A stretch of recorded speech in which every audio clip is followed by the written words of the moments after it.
Despite there being very little chance of actually beating Baldwin, Senate Republicans look to Wisconsin to set 2024 candidate map in stone.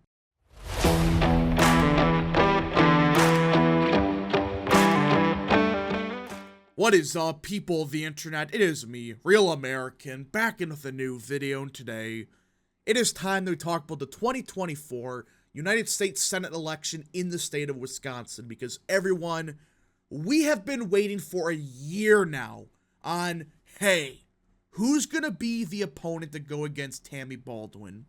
Everyone thought at first it was gonna be Mike Gallagher. Then it turned into maybe it's gonna be Tom Tiffany. Nope, not that either.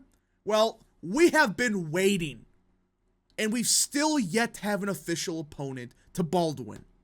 Well, it seems like finally, after a year-long wait, in January of 2024, almost February, we finally have an opponent against Tammy Baldwin, at least more than likely. Eric Hovde, who ran in 2012, it seems like he's going to run in 2024 against Tammy Baldwin.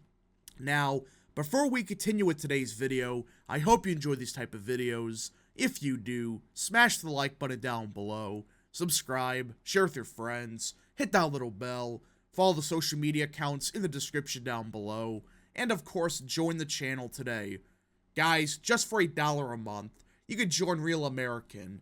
This is the best way to support the daily content that we all know and love. So I hope and recommend you join the channel today.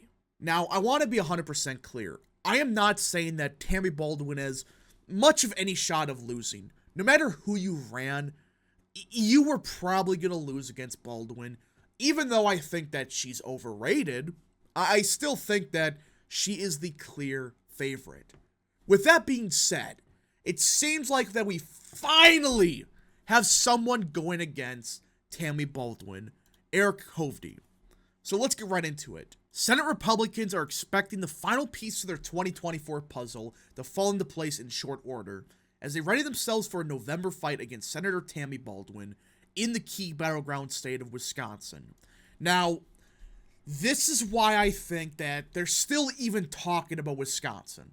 They know that there's no shot of, or at least no realistic pathway as of now to beat Baldwin. They think, you know what, we're not going to win the Senate race, but you cannot lose the race by 20 when you have key races up and down the ballot in Wisconsin. At least they understand that part. They're not just going to forget Wisconsin exists. But still, it seems kind of pathetic that this is a purple state and we had to wait this long just for someone to run. Eric Hovde, a Madison-based businessman, is expected to enter the race next month with the full support of the Senate GOP campaign apparatus, as it tries for a third time to defeat Baldwin, who has proven a difficult out for Republicans. Which I think this is a bit misleading. Again, she ran in 2012 when Obama won the state by 7. In 2018 when it was a blue wave. And both times, the Republicans were in disarray. I mean, 2012 for crying out loud. Tommy Thompson was bankrupt at that point. 2018, Vuckmeyer just sucked. Multiple sources indicate he will launch his bid in February, with one source familiar saying that is expected between the Super Bowl and the end of the month, as he has been hiring staff and gearing up for a run. Hovde would far and wide be the leading contender to take on Baldwin, due in part to his financial prowess. The source indicated that he is prepared to spend 8 figures on his campaign, with the second source familiar with Hovde indicating upwards of $20 million or more could be possible. That's not enough. Listen, I can understand why the Senate GOP wants these self-funders. They're out of money. I understand that part. But really? 20 million, that's it? Listen, this race will cost hundreds of millions.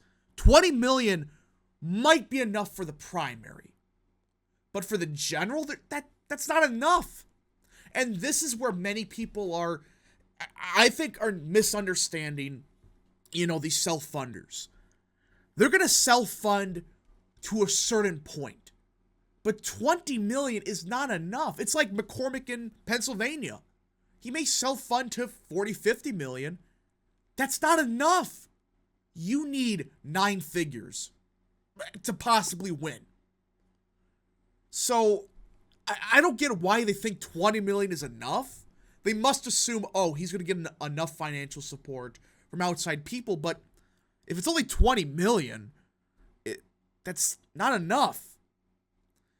This would be Hovde's second Senate bid after he lost in the 2012 GOP nod to former Wisconsin Governor Tommy Thompson, who eventually fell to Baldwin, which, again, that race was absolutely pathetic. Thompson would have won if it wasn't for that primary. I mean, everyone talked about it after the fact. Yeah, Thompson's campaign was bankrupt after the primary. He was broke, and he couldn't do anything about it. And he had to deal with Mitt Romney getting crushed against Obama on the top of the ticket, despite having Paul Ryan as the VP. So I think that Baldwin is overrated with that sense, but still, she did defeat Tommy Thompson, which gives her some credibility, I guess, but still. Top Republicans are more than ready for Hovde to officially take the plunge. Wisconsin is going to be one of the top states. It's a battleground for the presidential race. It'll be a battleground state for the Senate. Eric Hovde would be a great candidate. Senator Steve Daines of Montana, chair of the National Republican Senatorial Committee, told The Hill, highlighting the close loss to Thompson, who is considered political royalty in the state. But I still think Hovde screwed over Thompson. People just forget that Hovde spent a lot of money going after Thompson that race. He forced Thompson to burn through his campaign finance. He would have won that race. I still think that if he had money. The polling beforehand had her killing Baldwin by like 10, when Obama was winning the state by 7. He's been involved in a big campaign before, and it looks like he's doing a really good job preparing for the battle. He continued, that race is going to be very competitive. I don't know. I still like the fact that they're mentioning the presidential race. That's what this is about. They're worried about, could Trump win the state? We got to make sure Thompson, or I should say Baldwin, doesn't win by like 10. Make sure she wins by only like 4. That helps people like Derek Van Orden. That helps people like Trump. That helps Republicans down ballot. So I do think it is smart to get somebody worth a damn to run. But it's going to be a tough nut to crack. Hovde's expected run stands out among those on the GOP side who are challenging Democratic incumbents because of its late start, but that's by no means due to indecision. The second source said that while announcing this slate is atypical, Hovde has been laying the pavement for the operation for months. So it seems like at least he's been preparing. Okay, that's good. I thought that, he didn't have anything ready.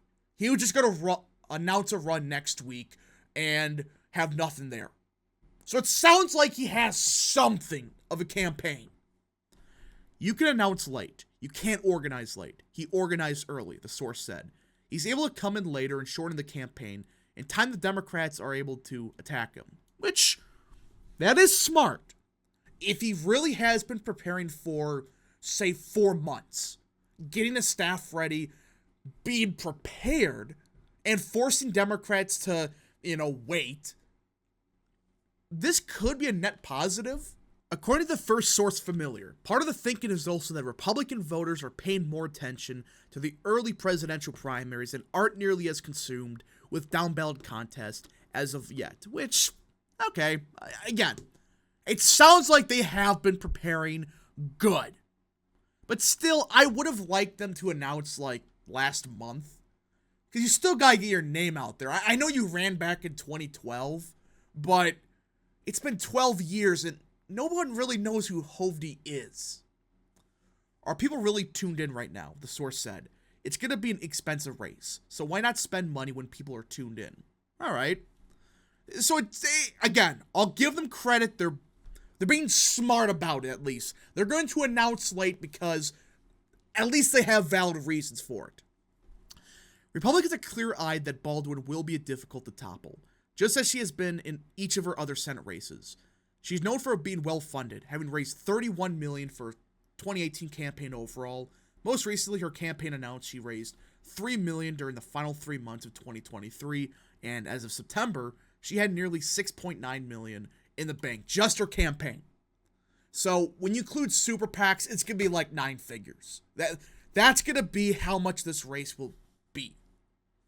Either way, I'm a bit hopeful reading this a bit more because it sounds like the campaign is prepared. It's not just, the past week they've been quickly putting together an operation. It's been, hey, 4 to 5 months developing a plan, working with Republicans in Wisconsin.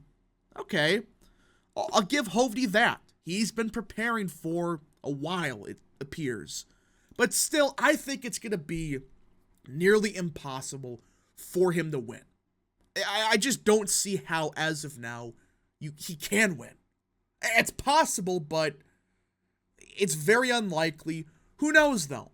If Trump really wins a state by 4 or 5, I think Hovde would win in that case, but if it's by 1 to 2, he's going to lose by probably like 4 or 5, maybe. It's going to be, I think, closer than people expect, but I just don't see how he beats Baldwin when he's starting this late, but at least he gave some kind of reasoning. Anyways, folks, thank you so much for watching. If you did enjoy this video, smash the like button down below, subscribe, share with your friends, hit that little bell, follow the social media accounts in the description down below, and of course, join the channel today. Thank you so much, Godspeed to all of you.